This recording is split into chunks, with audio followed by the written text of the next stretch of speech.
floors, I thought the answer was work harder. Because I really wanted to earn some money. Yeah, of course.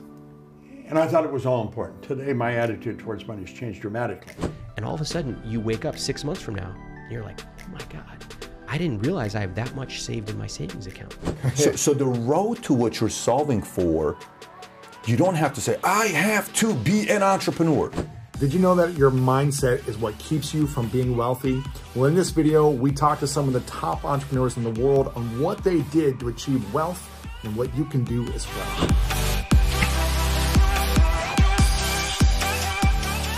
You mentioned how you were making $4,000 something dollars a year.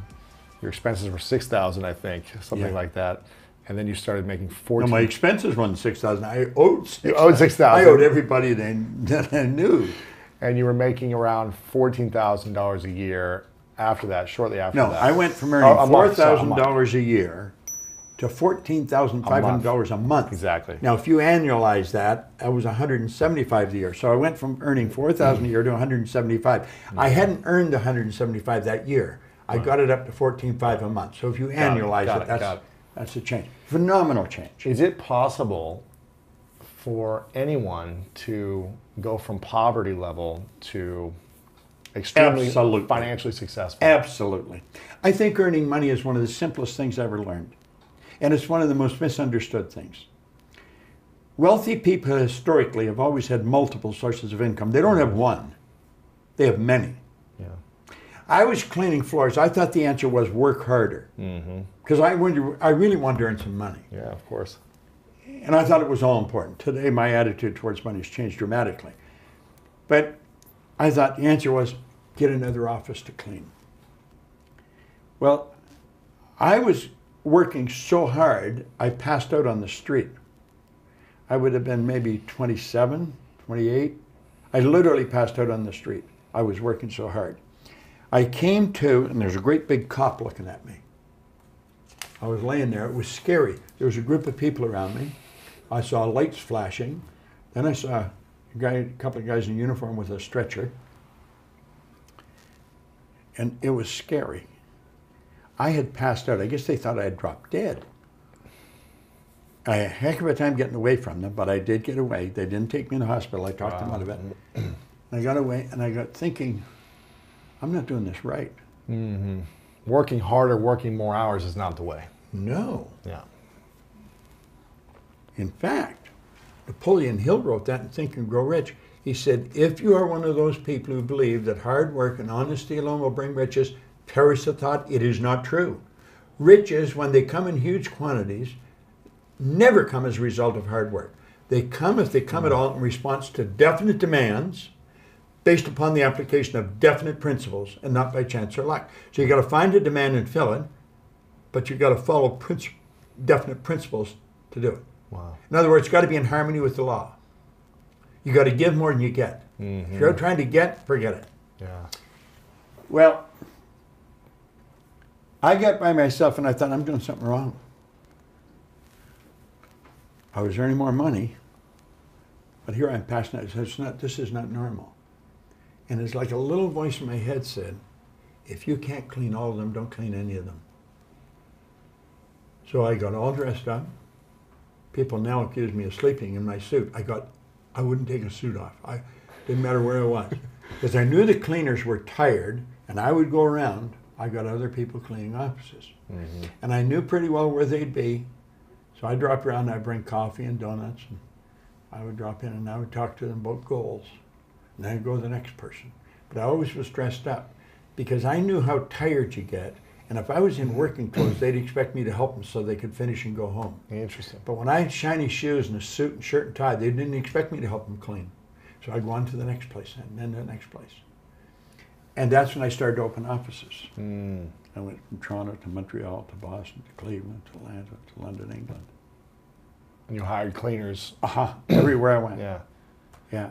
I had people cleaning. What should someone think about if they're struggling financially right now, or they feel like they've been struggling for many years, and it feels like they're just surviving week after week, month after month. They're not sure how to get to that kind of sense of freedom for at least a 6-month runway or beyond. What should they start thinking about? Do you know what you've just described, I believe, The majority of people are living that way. Yeah. The majority. Now that's rather sad, but I think it's true. And it's because we only have one problem in the whole world, and that's ignorance. They're living in ignorance. They don't know that what they're doing is going to keep them where they are. And they keep doing it because they don't know how to change. They're overwhelmed with the debt. People are saying, I need the money. They haven't got it. They want to take their family on a vacation. They don't have the money to go. So they may borrow it and go anyway. Now they got more debt.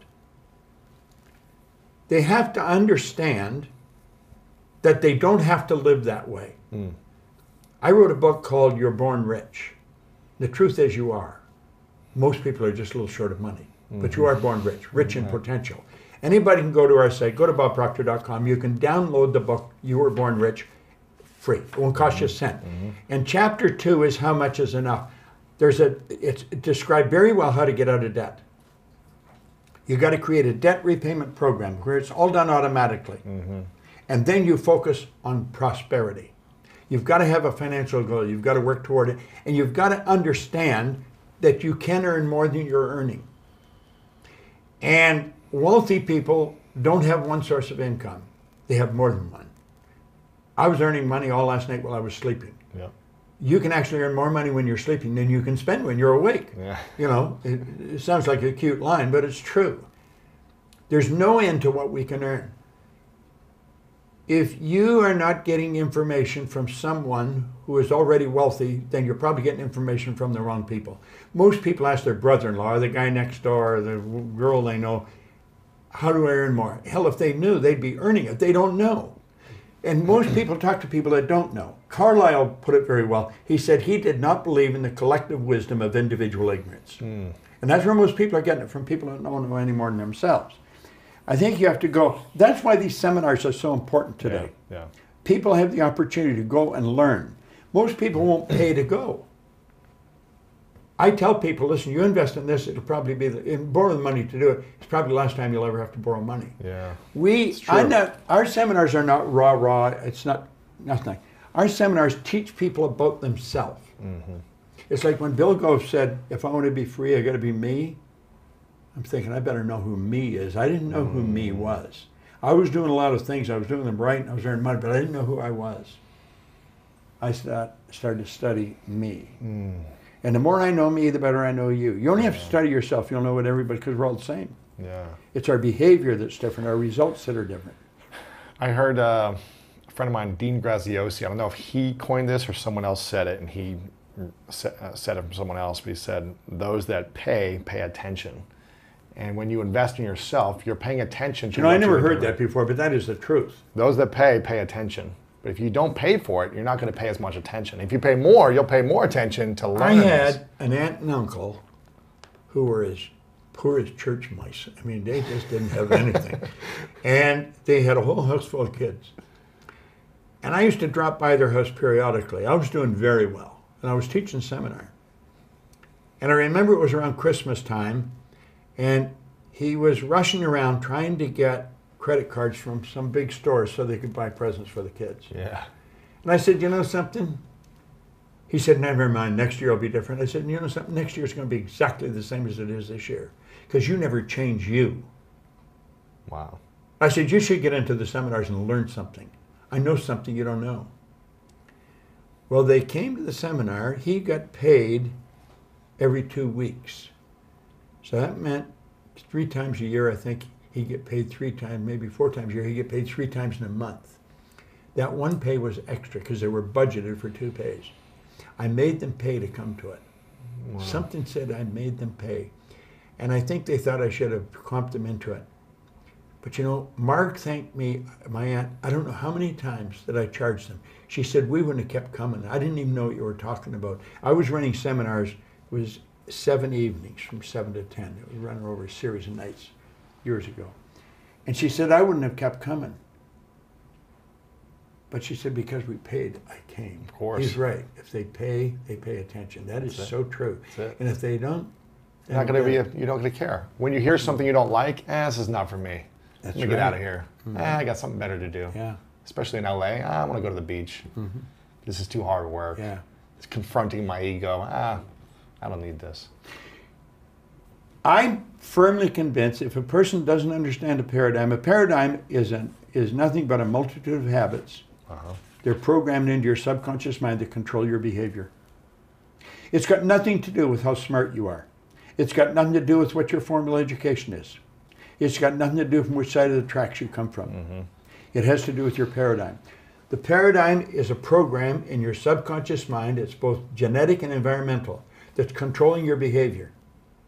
Everyone that can hear my voice knows how to do better than they're doing. And they may wonder, why don't I do it?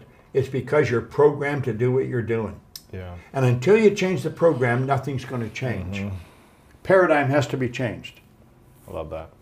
What would you say are if you could share 3 key habits for people that if they want to continue to grow every day, be more prosperous, be more abundant, happier, joyful, healthier in their life, what are 3 key things, habits every day, not talking about morning routine, but just overall habits every single day? What should people be focusing on consistently? They should study every day. Study. They should have a mentor.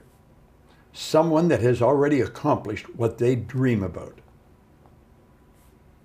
They might not even know the person, but they could get introduced to them and ask them, what are half a dozen things I should do every day? Yeah. Ask them. They know. Most people are getting advice from people that don't know any more than themselves. Yeah.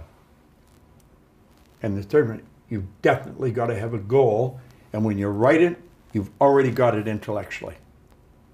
So you operate intellectually, emotionally, and physically. Well, your intellectual mind, the second you decide on it, you've got it. It tells you in the Bible, before you speak, I'll hear you.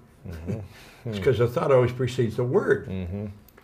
The second you get emotionally involved, you've got it emotionally. Yep. So you've got it intellectually, you've got it emotionally. It's only a period of time till you got it physically.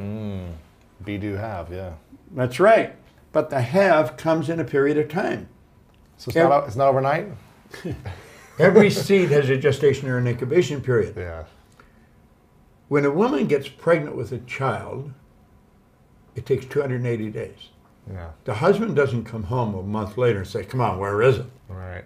He waits, as James Allen said, as one who understands. He understands there's a gestation period.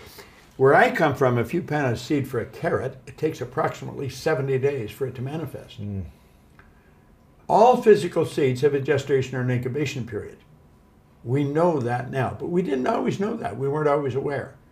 No one knows what the gestation period is for a spiritual seed, and an idea is a spiritual seed. But we do know that it operates by the same laws. And the laws of the universe are precise. They can be studied. Yeah. They can be understood. We operate by law. Our life is governed by laws. Like we know it's going to get dark tonight. We don't wonder if it is. Yeah. You know when the tide goes out, it's coming back. Winter never follows winter. We know these things. That's all expression of law. Well, when we bring our life into harmony with the laws, we're going to enjoy more of life. Yeah. If we fight it, we're going to lose.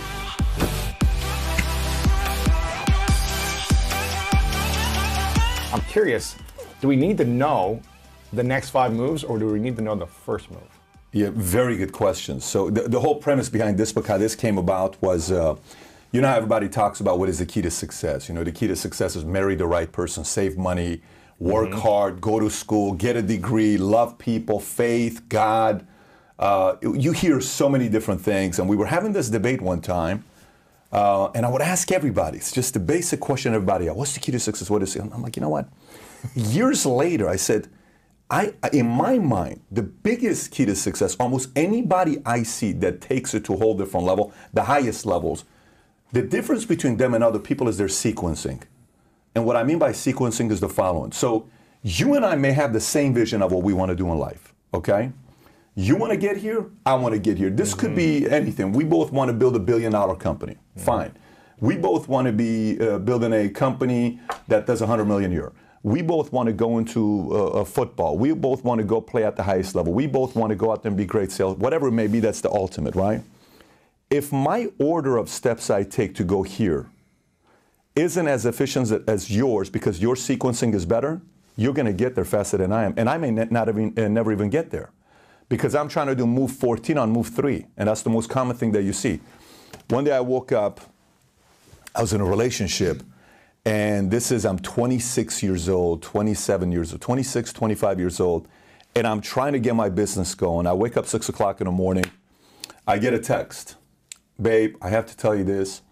As much as I love you, I don't see this relationship going anywhere. One of those texts. Because I think my mom is right. You love your business more than you love me, and I barely see you. I only see you once a week. You're working so hard. First text. Then, message. I pressed the message to listen to it. My mom. You know, there used to be a time they used to love me, and you would call me and tell me you love me. What happened to those? What happened to my little son that used to love his mother? I'm Call me every day, hug me. That's the part. So now I got a breakup on the line. I got a guilt trip from my mom. That's still 6:02 right now.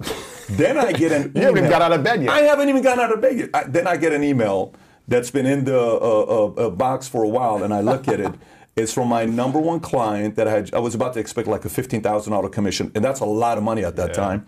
And my number one client says he's leaving me for the following reasons. And then at the same time, the next email is my agent saying I resign. My number one agent resigns.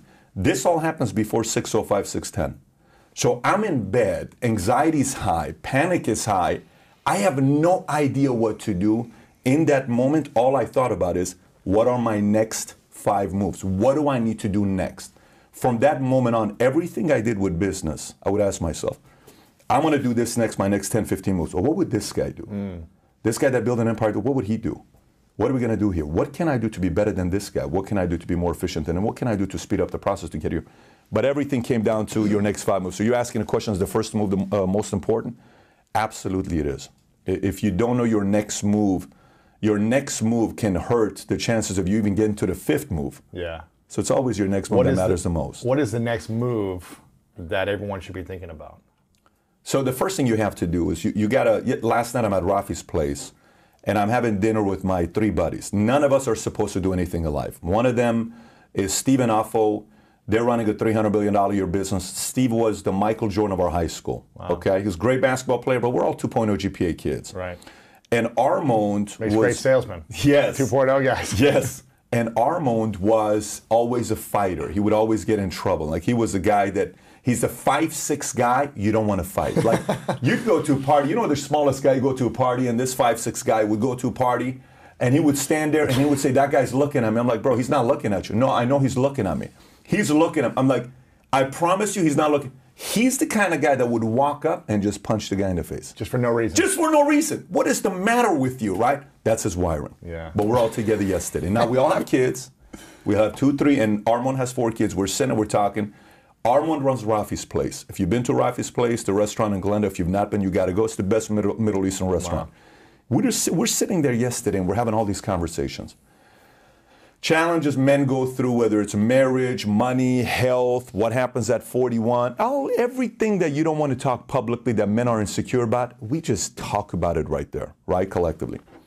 And the biggest thing that I talked with one of my friends yesterday is, listen, your number one move is you identifying who you want to be. Not who Tiffany wants to be, it's who do you want to be. Not what Patrick wants to be, not what Bobby wants, not what your older brother, sister, mom, dad, who do you want to be? If you and I can figure out who we want to be, and it's as transparent and as clear as possible, I don't have to compare myself against your success. Now here's a problem though. Say for instance, I sit there and I say, honestly, I just want to be a person that's just a regular person, and I'm glad if I make 80 grand a year, 100 grand a year, I have a nice place, I'm married, I'm happy, my kids are with me, I have good relationships, I'm totally happy.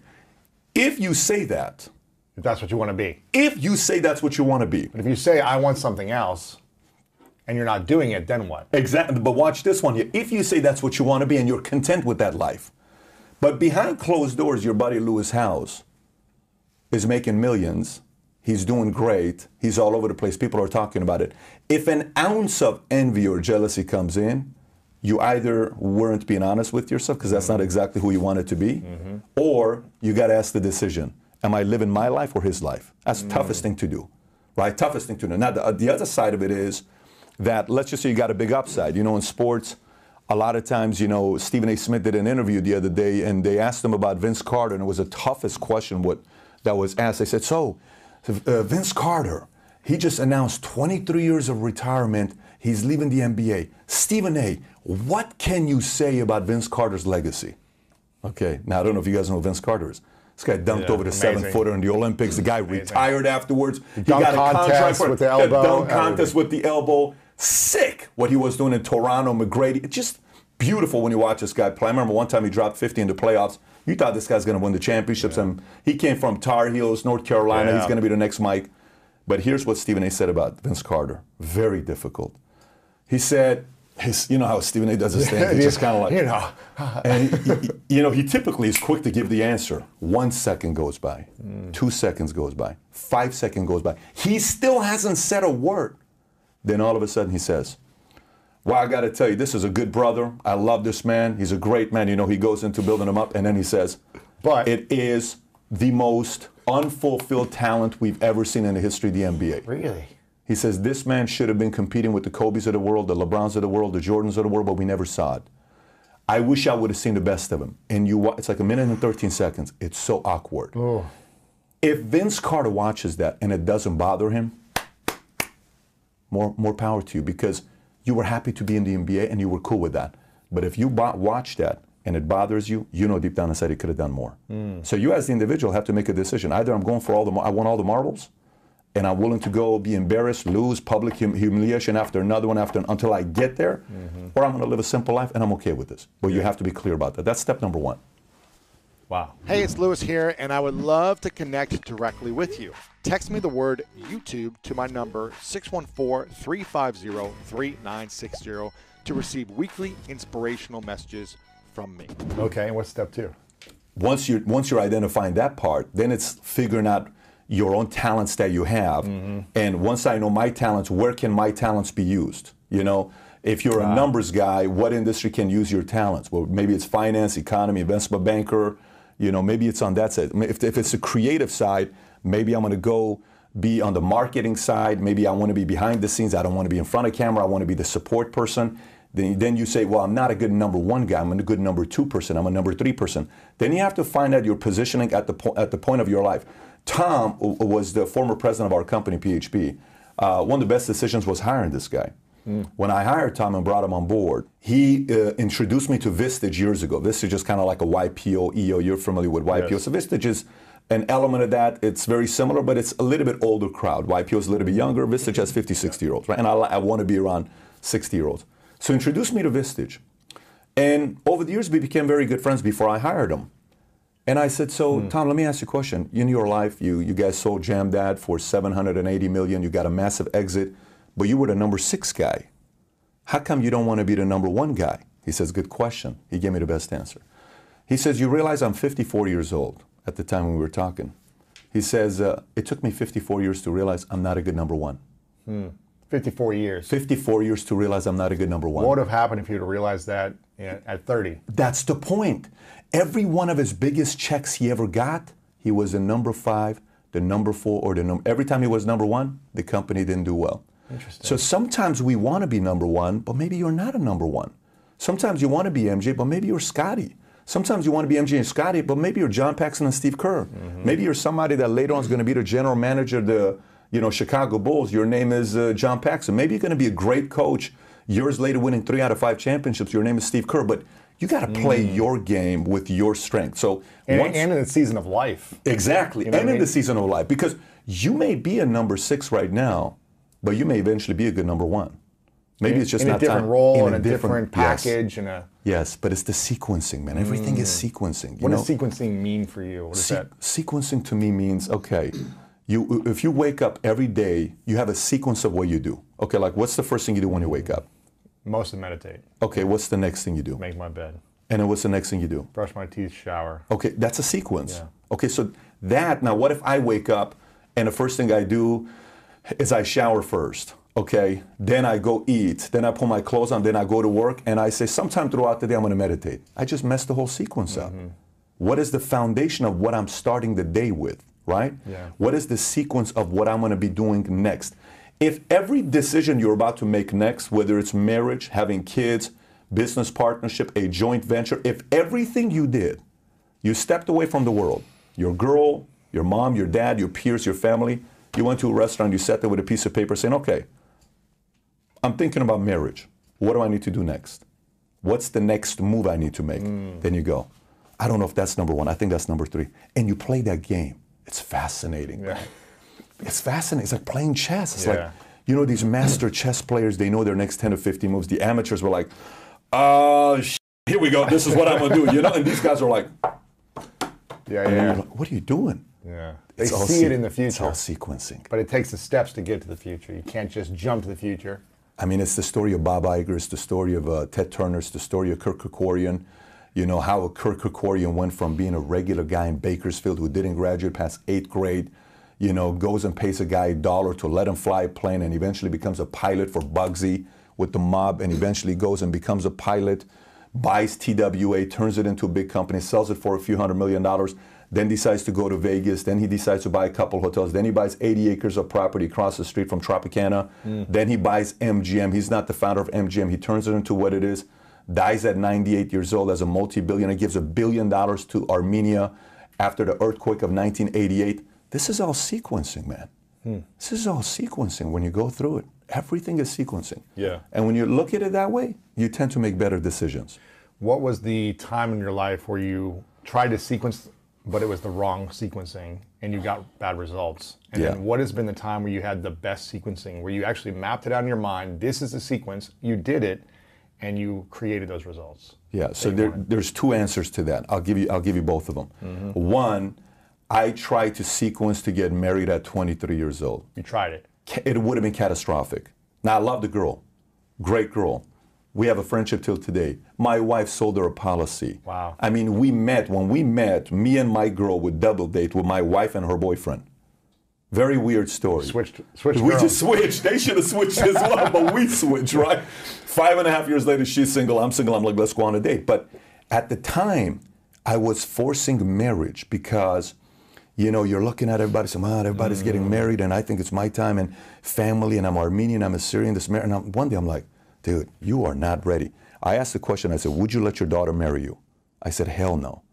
You asked the question to yourself. I asked the question to myself, would you let your daughter marry the 24-year-old Pat right now? I said, absolutely not. I said, you ain't ready to get married. And we got the ring, married. The whole thing was lined up. You got married. You were getting ready to get married. We're getting ready to get married. She wasn't ready, I wasn't ready. It would have been catastrophic for both. But that journey of going that direction, it set me back 3 years. Completely set me back. Because I was dead set on wanting to live a life of other people.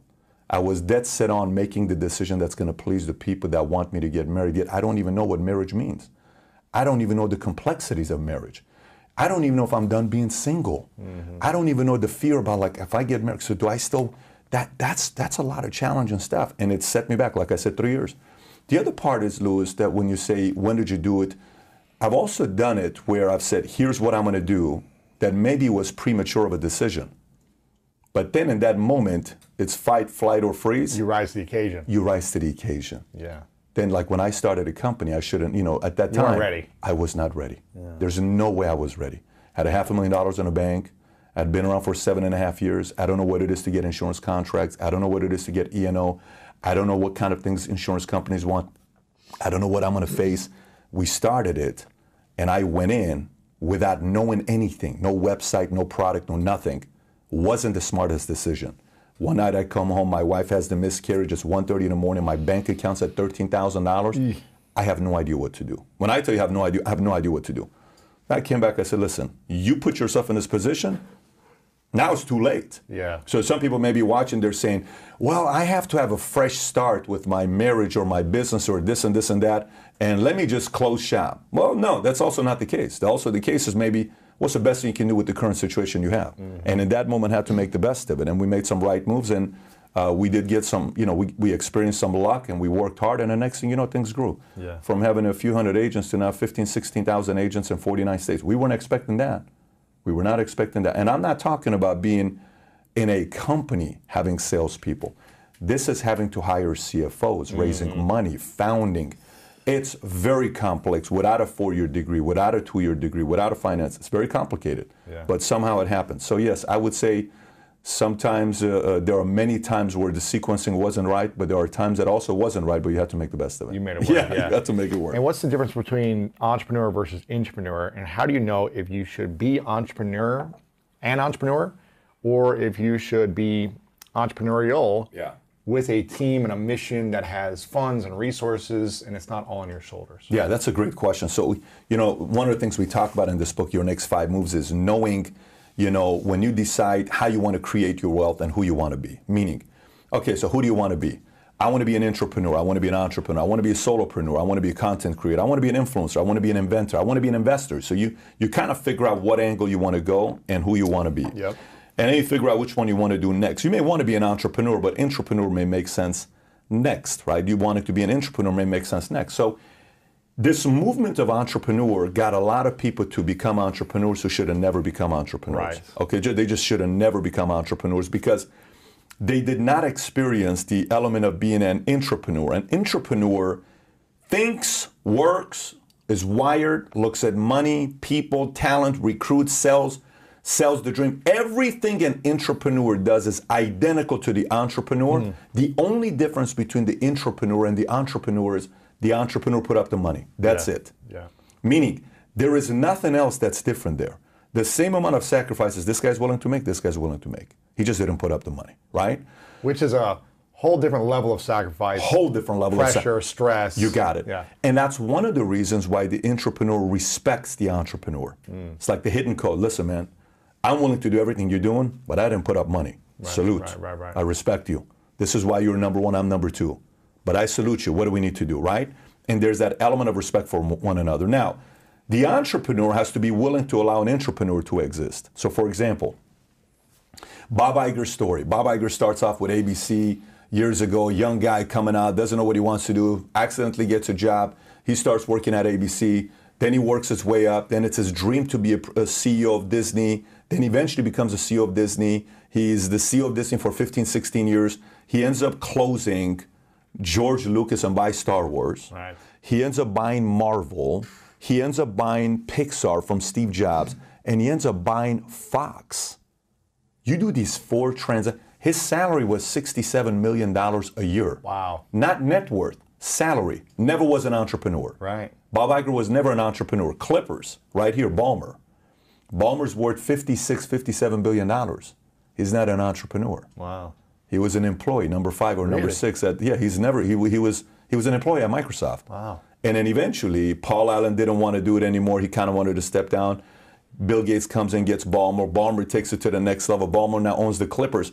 So there are many entrepreneurs that started the company that own 100% of their business, but they're making 80 grand a year. Right. They're making 600 grand a year because they wanted 100% of control. Ballmer's like, listen, I'm good. Gates started it, but I'm worth 58 billion. Yeah. so the road to what you're solving for, you don't have to say, I have to be an entrepreneur. No, you don't. Maybe the better option for you is go find, if you can find a killer on the way up, if you can find a killer on the way up. So, if you looked at everybody as a stock, let's just say we started looking at everybody as a stock, okay? So you have small cap, mid cap, large cap. What's the difference between a small cap, mid cap, large cap? It's a dollar amount, 5 billion less, 5 billion to another. And then you have the large cap, all these Disneys, Walmarts. These are large cap, right? But the key is if you can figure out when they're a small cap.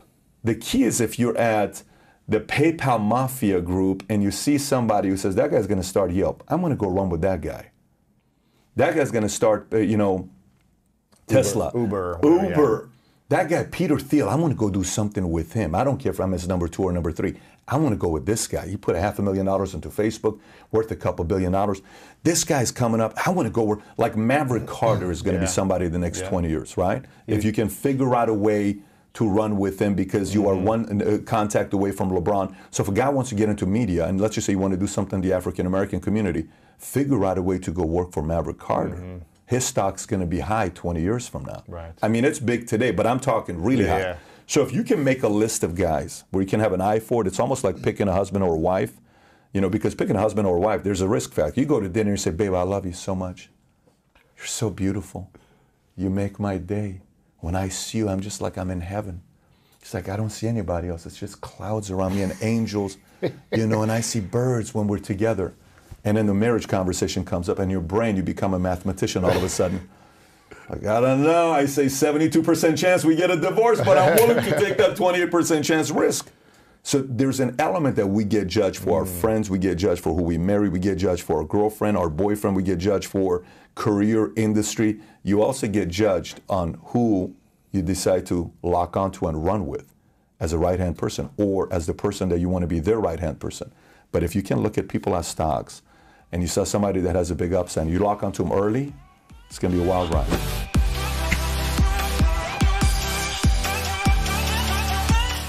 Okay, let's talk about the $150,000 a year and under people. Yeah. They've been, you know, working hard jobs. They've been trying to save their money, but it just seems like they haven't been able to get past whatever it is, 50 grand a year, 100 grand a year, 150K. They've been kind of stuck, or they've crossed 100 grand a year and more problems have come to them because they're making more and spending more. Yeah. And they feel more broke than ever because they have no clue what they're doing with their finances still. It's the end of the year. They're about to start a new year soon, and they feel overwhelmed or just clueless still about and educated about their money and what their options are for just having peace of mind, structure, organization, and knowing that they don't have to stress about it and they can go earn more and it's going to pay off for them. Yeah. What's a few simple things that they should be doing right now to have a checklist to do before the end of the year to then crush for a whole 12 months moving forward? All right. I'm going to give you something called the ladder of personal finance, which tells you where your money should go. Okay. This is just step by step. Put your money here. And if you want to know all the details about it, you can check out the system. So it's in the book too? It's in great detail in the book. Got it. All right. So if you've got some money lying around, what should you do with it? First of all, if you've got a 401k match at work, you should max that out. That's free money. Take advantage of it. And if you're not sure what that means, go to your HR person and say, does this company match any 401k contributions? If they say yes, do what I said. Next, if you've got debt, pay it off. Pay it off aggressively. You know, what's interesting is that most people in debt who I talk to don't actually know how much they owe. And that's shocking. You would think, of course they would know. No, they don't, because who wants to proactively stare at their debt all day? Yeah, and just feel bad about it. Yeah. But you know what? You feel much better when you have a plan. And the number one question I ask folks when they tell me they have debt, I say, number one, do you know how much you owe? They never do. Number two, for the rare people who say, you know, 15,000 or 70,000, whatever, I say, what is your debt payoff date? You can actually plug it in. You can plug in a debt payoff calculator online. You can map it all out, and you will be able to know the exact month your debt will be paid off. Based on how much you're spending right now. Based on how much you're contributing to that debt payoff. Now, you will be able to see that if you add an extra $50 a month or $100 a month, that thing will actually oftentimes shorten by years because of the interest. It doesn't matter if it's going to take you 3 months or 4 years to pay off your debt. It doesn't matter to me. What matters is that you know the date. Okay, so that's number 2, pay off any debt you've got. 3, if you've got money left over, go to your Roth IRA. And if you can, max that out. That's a great tax advantaged account. So it grows tax deferred, is that right? Yeah. Okay, so that's 3. That's 3. Okay, it's actually post-tax money. And then 4, if you still got money, you're going to go back to your 401k, which is another tax advantaged account. You're going to max that out. If you still got money, you're going to create a non-taxable, non-retirement account and just put your money in there. Now, there's a few other wrinkles to this. There's HSAs available. There's also your emergency fund that's talked about in the book, and all these things. They're details. But that just shows you, when you've got money, this is where you go. There's a structured way of thinking about it. A ladder towards financial success. Exactly. And if you follow the steps, it's almost like a waterfall. It just goes from step 1 to step 2 to step 3, and your money's going where it needs to go automatically, and you will feel great. You'll feel great, which is so important. And also, you're going to look at your accounts and see debt's going down. Investment and savings are going up. And all of a sudden, you wake up 6 months from now, and you're like, oh my God, I didn't realize I have that much saved in my savings account. That's because of the decision you made today. Let's say you're, working a job, making decent money, but you're not really breaking through and you're struggling to earn more to get out of that 50K a year type of range, maybe around there. And all your friends are making the same amount. All your peers are in the same boat. And everyone's stressed about money. and you hear someone say, well, you know, you may earn the average of the 5 people you spend the most time with. Yeah. Should they cut all those 5 friends out of their life? Because like, well, you know, my peers are holding me back if they're having those negative conversations, or how can they start to level up without cutting people out of their life? Yeah, I never encourage anyone to cut off their friends. And I think that's a common misconception, that you have to close all the doors to your friends. Look, I've got friends from high school, junior high, that I still hang out with. And I'm not judging them based on their bank account. I don't even know how much they make or how much they're worth. That's not why I'm friends. But the average of the 5 people you're surrounded with, that is a very powerful idea. And instead of closing the door on the people you hang out with, why not open the door to some new people? Why not find people who go to your conference, for example, or who are on my site, people who are ambitious, who have gone through these programs, and say, you know what, can we set up a weekly check-in? It could be 5 minutes, it could be over text, but let's set up this check-in and just say, what'd you want to do last week? Did you execute? Why or why not? Every week, 9 a.m., Monday, let's do it. That's how you suddenly meet a group of people who are unapologetically ambitious. And that will change everything for you, because instead of having to drag people to these self-development conferences and they say, that's weird, I don't want to do it, the people you actively seek out are going to be like, yeah, I'm in, let's do it. Let's do it, yeah. And that's powerful. Yeah, so find the new communities that you can have these conversations with. Yeah. And don't cut everyone out of your life, but just start having those conversations with people that are more aggressive. Yeah, like, do you know what I told people to do on my Instagram account? So I told people it's important to find other people who support you. A lot of you are waiting around for some like millionaire to fall out from the sky and invite you to their private group. It's never going to happen. Never. Instead, why don't you start it yourself? And I said, go into my comments, write who you're looking for, and then invite someone to join you. I like that. You don't need to wait. No one's coming to rescue you. It's not a Disney movie. Nobody's coming. It's only you. So take control and go find someone and then build that together. I like that. Cody, working on the cameras here, asked a really good question.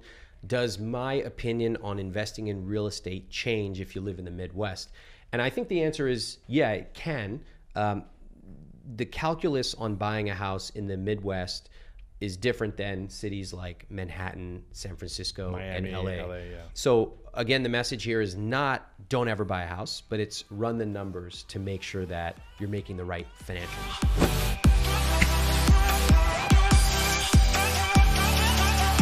Biggest failure you've ever experienced and the biggest lesson you learned from it? Biggest failure. Personally, professionally. Yeah. Business. Well, I mean, man, so many failures. Like, you know, I wasted so many years, 9 years on drugs. That was a big failure.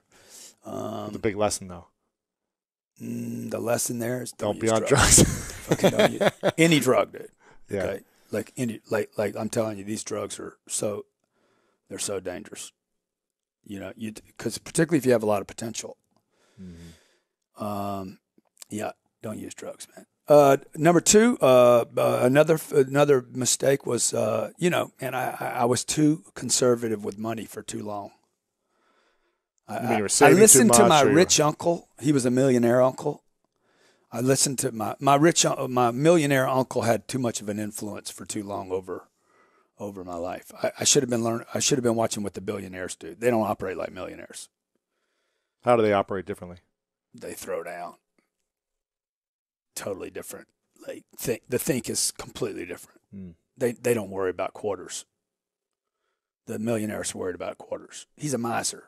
They're misers. I know people worth $4 and $5 million. They're total misers. Total, like, degraded. They're as bad off as the freaking guy on the street corner. You know, won't give anybody anything, won't share anything, looks for every shortcut, every sale. Well, I know a guy that's a car dealer that he must own 25 car dealerships. He probably makes, I don't know, 400 or 500. He's got to be worth $1 billion. Really? He goes twice a year and gets one of his employees to get a new Macy's card so he can get an extra 15% off. Really? Freaking complete insanity. You know, he's probably a billionaire on paper, but not a billionaire in his heart. Because the real players, the real guys, they'll go out and buy a jet. That's why I bought a jet. I'm like, okay, my millionaire uncle would never buy a jet. That's a bad investment. But the billionaires, they all own them. Why? Because they value time more than money. Right? They want to buy time. Because it doesn't make sense financially for you. No. You're losing money on totally. jet. All jets go to zero. So when you buy a jet for $60 million, you know that jet's going to zero. One day it's going to be in some salvage, some joint somewhere being taken apart for parts. So all jets go to zero. So you know when you're buying it, it's going down to zero. It's not going to be worth more money. But the things it brings you. But dude, it buys you time. It buys you. A jet is not like a boat, by the way. A jet can get you to business. People go to boats. Jets go to people. And so I can just tell you, we bought that jet 2 years ago. I paid for it the first year. From the deals you got, it got me to new places. Yeah. And it got me a better quality of life because now my kids are with me, hanging out. Yeah. Peace of mind as well. Yeah. So big failures. I did business with a guy when I was 45 years old that I shouldn't have done business with. That was a huge mistake. And big lesson I got from that though was, I know what's true. I know when I see the indicators on a dude, I don't need anybody to tell me he's all right or not all right. I know what I know. Trust the intuition. Yeah. Trust your discernment. And what I see, not just the feeling, but like people do certain things. Bad guys do and bad women, they can't hide it. They do certain things. Yeah. If you just pay attention. Everybody that's ever been in a bad relationship with somebody that left them with a worse situation, there was some clue along the way that you just denied. Later, you're like, damn, I knew it, man. Exactly. I knew she had something. I knew he had something. And now they gave it to me. Like that old saying, whatever happens in Vegas, stays in Vegas. Yeah. That's not true. Yeah. Chlamydia will go with you everywhere. It's true. Right. Images will go online of what happened. Exactly. Social media. How about mental images? That's true. Yeah, that's true. Biggest thing that's holding you back right now that's holding you back from reaching the next level? Man, I don't know. Courage, probably, You don't think you have enough courage? I think I could use a dash more. Really? Yeah. What would you say is the biggest thing that holds him back from reaching to what his potential is in the next, year or right now? Nothing's holding him back? That's my wife. She believes in me. Wow. Why do you say courage? Well, because rather than bragging about the, $90 million deal I'm going to do, I could go figure out how to do $900 million at one time. But instead I'm going to take the easy. I'm going to take the layup. Why are you taking the layup and not getting the slam dunk? Because, man, dude, that's a big deal. $90 million's a big deal. Heck yeah. Right? I'm like, damn, that's a big deal, dude. But if I was going to if I look back over my career, right? That's what I've been doing the whole time. I've been making the layups. Even though they look like, oh, goddamn, that's huge, right? But what are we comparing? We're just doing the middle class comparison thing. Elon Musk is going to Mars, man. Yeah. So, and they're like, there's no life there. We'll create it. We'll put 2 fusion bombs above it, and we'll freaking explode them, and maybe something will happen. I'm like, damn, that's big, man. See, crazy. And that's why, man, that's the people you want to learn from. Yeah. Not just anybody and everybody online. People should be inspired by just 2 or 3 or 4 people like that the think is so enormous, right? So anyway, rather than doing the $90 million deal, I should hey, why don't I just go do 10 of those at one time? 900. The 10X thing, it doesn't really, there is no end to the 10X no, thing. because once you're there, then it's another 10X. Well, 10 is, and the X is a multiplier. Yeah. So most people miss that in the book. They're like, oh, it's 10X. You got to 10X everything. I'm like, dude, the X is a multiplication symbol. It's 10 times, right? And it doesn't end. It just keeps timing. So, that song I think Jay-Z does. He's like 1 million, 2 million, 3 million, 5 million. No, 1 million, 2 million, 3 million, 20 million. I'm so good at math. Because he's jumping. He's looking for leaps. And so I would go do a $900 million deal. That would be awesome. What's it going to take for you to go do that now? Courage and a heavy pitch. I need a whipping cream pitch. I feel like you got it. I think you got both those, don't you? I need a whipping cream pitch, dude. Heavy whipping cream. And oh, you just got that. And I need some dough, dude. Oh, you need money to do that. Yeah, I need $225 million. So who's got your money? That's right. That's the battle cry. Who's got the money? See, this is good, dude. You got me all jacked up, man. I'm gonna make you a piece of this deal. Who's got this the $100 happened million? right here in the house of greatness? Who's got the $100 million that you can go get? Yeah, I can get the right 225. Now. The 225 is not the problem. It's like, can I go pitch? Who do you need to pitch to? I need to pitch to a group. Which group? I need to find somebody that needs me on the ground. You know, Who needs Chinese, Japanese. There's no one here locally. This deal could be. You know, I need to go think that way. See now, damn, dude, the school of greatness. That's why people come here. Huh? That's why people come It's here. big, dude. Because see, now here's the problem with me. Once I bite the apple, I don't let go of it. I can't. I'll never be able to get off this 900 now. Well, here's the thing. Yeah. If I'm going to be honest with you. Yeah. I feel like you're playing small. Yeah. I feel like you've been playing, like you play big to the like so many people that watch you. Yeah. But knowing you and being around your energy and seeing how you do events, I'm just like, damn, Grant is just like throwing it down and it's so easy for him. They look big, but it's not that big for you. You're right, dude. It's so small, Dude. compared to what I know you're capable of. Dude. And I see like the confidence that you have in the way Fuck you you. pitch. Why are you talking dirty to me? The confidence you Shit, have I'll in the cheat. way you pitch. Elaine, I'm about to cheat on you right now. I'm serious though. She'd be like, let's roll. Here's the thing. Yeah. The No, that's confidence awesome. I have when I watch your videos of you just on the phone with someone selling, like whether it's a $500 package to $500,000 package. Yeah. You just have so much. There's just nothing that holds you back, and so I don't understand. It's just a couple extra zeros. Dude, nobody even knows It's the anything's same deal It's the same deal. between a $2 sticker and a $2 million deal. It's the same deal, and you got the courage and the energy to make it happen already. So I don't know what the hell you're waiting for. That's wrong. Dude. Who's got your money? Go give them a call right now. Dude, there's so much money on this planet. So much. It's unbelievable. I want to commit. Here's what I want. See, but look, when we start having these conversations, it's like I'm at a campfire. Here's the thing. I feel like I need a marshmallow right now. we're toasting the marshmallows, and you're my camp teacher, right? This is getting weird, right? Okay. Hey, what are you doing in my camping bag? That's weird. Okay. So I'm in here, I'm roasting my marshmallows, and you're like, hey man, dude, and I'm like, dude, and the stars are out there, and it's dark, and it's nice, no mosquitoes though. Oh, I hate mosquitoes. Oh, I fucking hate them, man. We went to St. Bart's, man. There were so many mosquitoes. I can't go. Mosquitoes love me. I can't do it. Do they do? I can't Then go you have anywhere. to come. Oh, no. Because if they love you, they'll stay off of me. Yeah, right, exactly. Yeah, so you see, you just changed my life. Here's bro. the thing I want to... And this is the beautiful thing about being around people like you. You know, getting around the right people. Yeah. I want a commitment from you of a date this year that you're going to land a $900 million deal. Man, I can't do that this year, dude. I mean, Why not? Why? We don't need to put a date on it, okay? I don't need to put a date on it, but I can say that. I want to know by when. Yeah. Whether it's I this could year probably pull this off. or next year. Yeah, I could pull this off. I could probably pull this off. Well, one, I guarantee I'll pull it off in my lifetime. Yeah, but why not this year? Why does it have to be 3-5 more years? I'm the one with the jet, bitch. I'll take time out of the equation. Trust me, man. I see the target. Once I see the target, okay, it's how fast can we get there now? Yeah, so how fast? So you inspired me, bro. I'm going to give you, I think we should give him like a small percentage of this deal, don't you?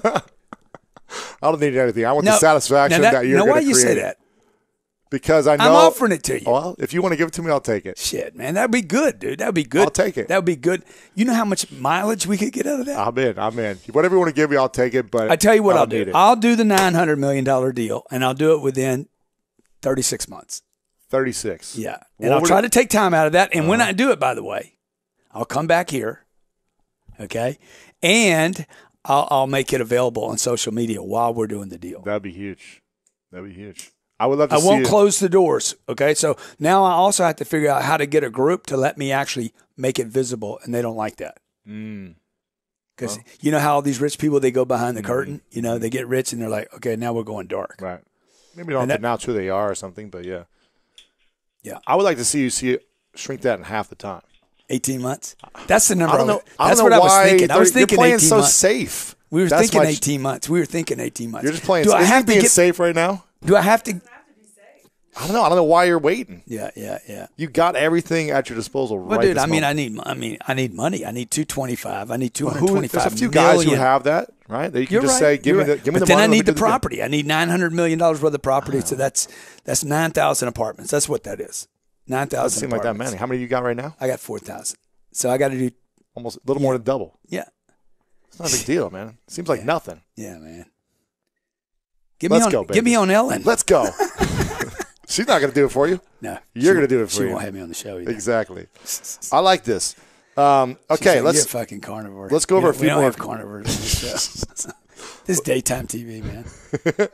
Let's do a few more questions. You Okay, down? I love you, Lewis. I love you Everybody out there in podcast land, okay, you got to give Lewis some super props. Awesome dude, man. Awesome dude. I appreciate it. Let's talk about balance. Yeah. Because I'm sure there's people listening right now who are thinking like Grant is crazy. Yeah. He's got everything he wants. He's got more money than I could ever dream of. This seems unrealistic. That was good, that conversation we just had, though. Yeah, it was. I feel like I was with my priest. Yes. Does he have a balanced life? He's got two kids. Do his kids ever see him? Does his wife ever see him? Is it just about money, money, money all day long? Or is there anything else that's invaluable to his life? Dude, I spend more time with my kids than 99% of the people I know. I spend more time with my wife than 99.9% of all the husbands out there. So you guys judging me from freaking 56 miles away, you don't know what I do. People be like, man, do you ever sleep? I sleep more than most human beings. Okay? You guys don't see all that because you see what I do when I'm awake. Right? So I'm the guy that's on Snapchat with my kids and getting hated on for that. Oh, why you got your 3-year-old? Because she's in my life. I mean, what, should I put her in a closet? Right.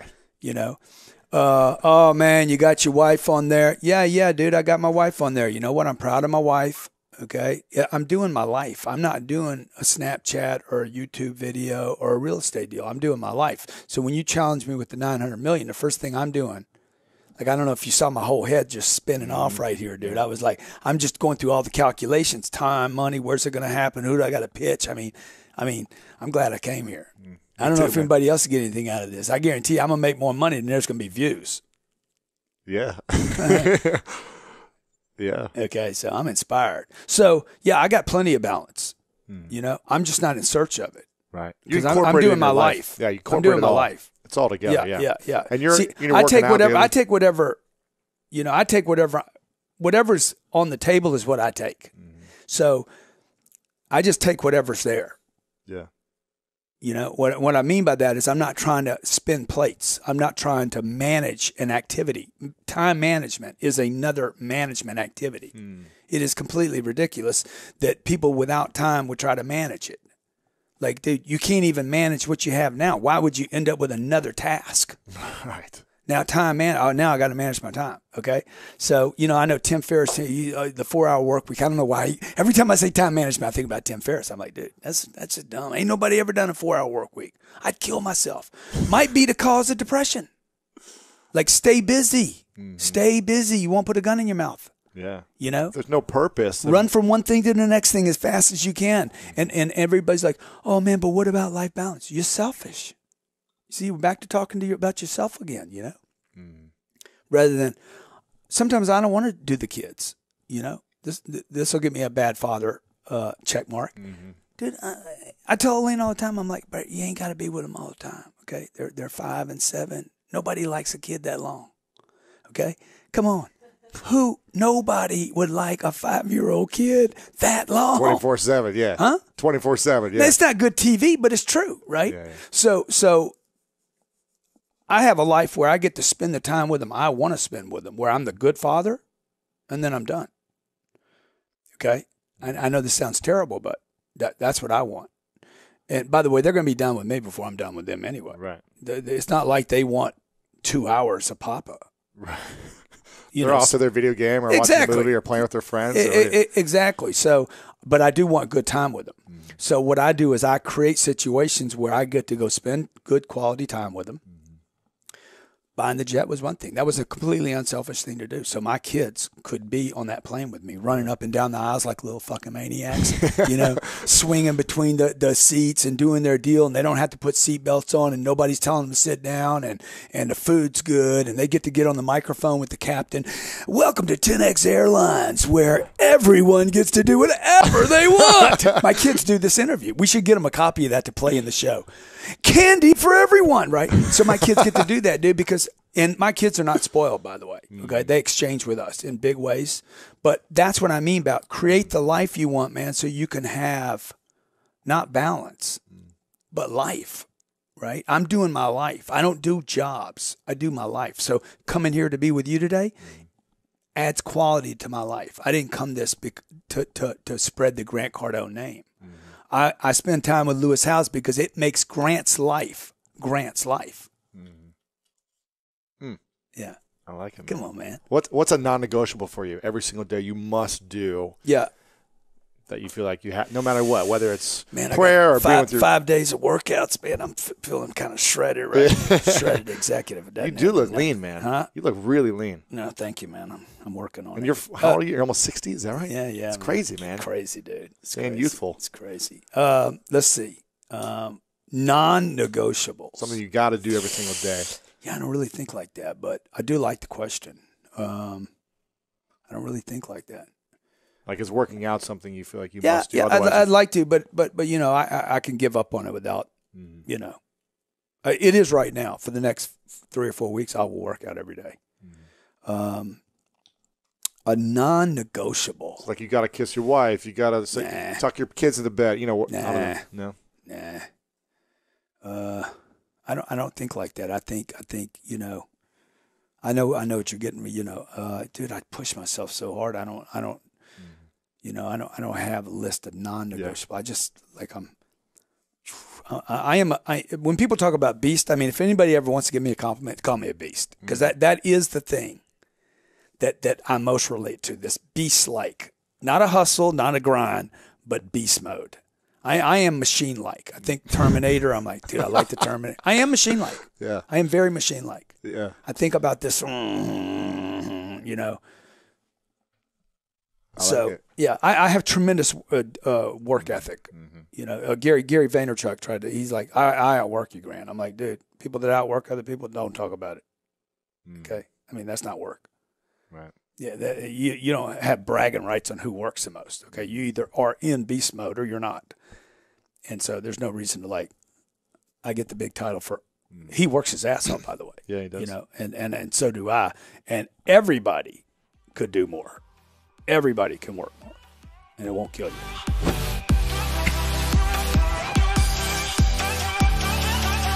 You've built a very rich life, not just financially, but in your marriage and your family, your friendships, your client relationships. You've built a rich life. I'm curious, what are the 3 things that poor people do that rich people don't do? Or you can reverse it. What are 3 things rich people do that poor people don't do? Well, I can tell you, they have the intuition of how they judge people, because everything is about the whole intuition part, right? You're sitting there, who you choose to befriend, who you choose to have relationships with, you know, and how you water those relationships. Because if you want to have a relationship together and it's just take, nothing's going to happen. I remember I'm a 24-year-old kid.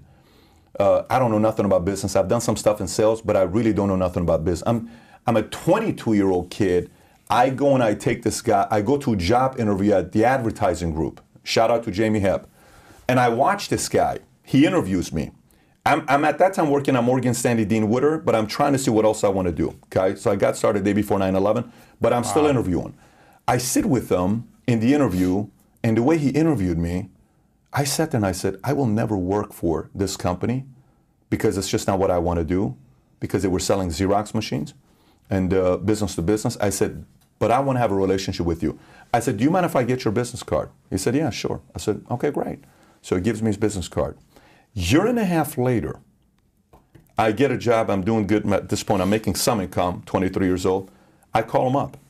And I said, Jamie, you don't remember me, but I want to take you out to lunch, and I want to pick your brain if you don't mind. I told you a year and a half ago that I wanted to do this with you, and you said yes. He says, great, let's do it. So we go to Macaroni Grill, somewhere in Culver City, right around here, like Victory, Overland, somewhere around that area. So we go there. He brings this drop-dead gorgeous girl that works for him. I think her name is Natalia or Natasha or something with N, right? And she's beautiful. She's sitting right there, and I know what he's trying to do. He's trying to woo me to go be one of his sales guys. And I said, look, with all due respect, you're beautiful, but I have no interest in you. My interest is in you. Is it fair if we just talk business for an hour? He says, yes. So I went, okay? Now, at this point, he's making $1 million. I'm making 50 grand a year. I'm a nobody, okay? We have lunch again. I'm taking notes. I offer to pay. He doesn't let me pay. He pays. He says, I got it. No problem. When I leave, I send him a book. We had this meeting that we did every 3 to 6 months together at this restaurant, Argentinian restaurant called Bamboo, which they had this beautiful soup. Every time we would have dinner with him or we'd go to lunch, I would always send him a book. 10 years later, he says, every time I meet with Patrick, a book is on its way, okay? So I valued the relationship. I asked him, what do you need from me? How can I bring things to you? Years later, he gives me one referral. That one referral he gave me helped me open up Florida. If he doesn't give me that referral, that Florida office wouldn't have been opened up, right? One contact opens up a whole state, okay? So another relationship I can tell you about is I was going to churches and I said, let me see what's going to happen with these churches. And I'm going to churches and I'm going to these different places. And I'm studying Scientology. I'm studying LDS. I'm studying Jehovah, Judaism. I'm studying everything. At this point in the game, I was obsessed with religion. So all I want to do is study everything about religion, right? And I'm 24, 25. I eventually find this church called Shepherd of the Hills, which is ran by a guy named Dudley Rutherford. And I go to this place. And I'm an atheist, so it's not like I'm going in there. I'm just trying to see what's going on over here. I'm just trying to learn. I'm not trying to do it. I go to this place and I'm like, okay, I like this guy's style. You typically go to church. If you don't do this, you're going to hell. And I'm like, dude, I don't need to know I'm going to hell. I know I'm going to hell. I just want to know I have a shot in heaven. You know what I'm saying? So this guy's energy was, you have a shot at heaven, right? I'm like, okay, cool. All right. This is my tryout. I feel a little better, right? I know the screw ups what I've done in my life. Let me see, maybe I got a shot over here. So I go there, and I'm sitting in the back. I watch him once, twice, 3 times, 4 times. I'm like, wow, I like this guy. So then I sent him an email, a little bit of an arrogant email, but I'll tell you what the email was. I sent him an email and I said, listen, my name is Patrick Bet-David. You don't know who I am, but I'm going to be somebody in the world. And I know you are somebody in the world, but I promise you, if you give me your time, I will always bring value to you. Wow. It will not be a waste of your time, okay? I'm not doing anything at that time at 25. I got a small little office operation, nothing crazy. We go have a lunch together at Black Angus. Black Angus off Canoga or Topanga. We go to Black Angus, we sit down, we talk. After the meeting is over with, I said, what can I do for you? Nothing there. We go out again, what can I do for you? Nothing there, what can I do for you? Nothing there. Eventually, he says something happened with my son at Moore Park basketball, and I made a phone call to the coach, and I spoke to the guy, and anonymously, because I didn't like the way this whole situation was handled. He probably doesn't even know the story. I know the people may know, but he may not even know the story. So I make the phone call. We get closer. He marries my wife. We change our wedding to Friday. It was set up on Saturday to Friday so he can wed us. Anyways, in 2008, 2009, he introduces me to Tom Ellsworth. You know how I talked about Tom earlier? He introduced me to Tom, okay? And Tom comes, okay? In 2009, he introduced me to Matt Sapala. Matt Sapala and Sheena, I got introduced to 2009. They just got promoted this last week at West Palm Beach to the Chief Distribution Officer, PHP, right? He is now the CDO, okay? We've paid him in the first 6 months of the year over $1 million. They're doing very good at what they do in the business here. But if I don't have that contact and I water him what his needs are, not what I can take, if I give the needs I don't have those contacts.